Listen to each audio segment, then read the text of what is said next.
ડભોઈએ ભાઈ જરા દેખ કે ચલો આ ગીત અત્યારે ડભોઈ તાલુકાના પલાસવાડા ફાટક પરથી પસાર થતા મુસાફરો માટે હકીકત બની ગયું છે. વડોદરાથી statue of unity, Chanod, Kannadi, Poicha અને રાજપીપળાને જોડતા મુખ્ય માર્ગ ઉપર આવેલું આ ફાટક અત્યારે હજારો લોકો માટે મોટી મુસીબત સાબિત થઈ રહ્યું છે. મુખ્ય સમસ્યાઓ જે પ્રજા ભોગવી રહી છે. વગર ટ્રેનને ફાટક બંધ, ટ્રેન આવવાનો કોઈ સમય ન હોવા છતાં કલાકો સુધી ફાટક બંધ રાખવામાં આવે છે.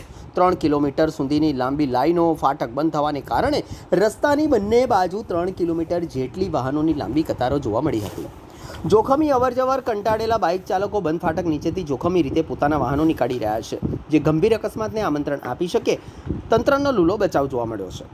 જ્યારે ફાટક પરના કર્મચારીઓને પૂછવામાં આવ્યું ત્યારે તેમણે આગળથી લોક થઈ ગયું છે તેમ કહીને પોતાની જવાબદારીમાંથી પલ્લું ઝાટકી લીધું હતું. મુસાફરોને ધંધાર્થીઓની હાલાકી આ માર્ગ પ્રવાસન અને વેપારની દ્રષ્ટિએ અત્યંત મહત્વની છે.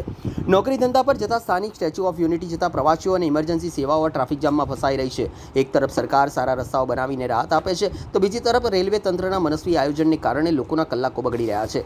લોકોની માંગ પલાસવાડા ફાટક પર વારંવાર સર્જાતી આ સમસ્યાનો કાયમી ઉકેલ લાવવા માટે તંત્ર દ્વારા કોઈ નક્કર આયોજન કરવામાં આવે, ઓવરબ્રિજનું કામ વહેલી તકે ચાલુ કરવામાં આવે અને વાહન ચાલકોને રાહત થઈ શકે.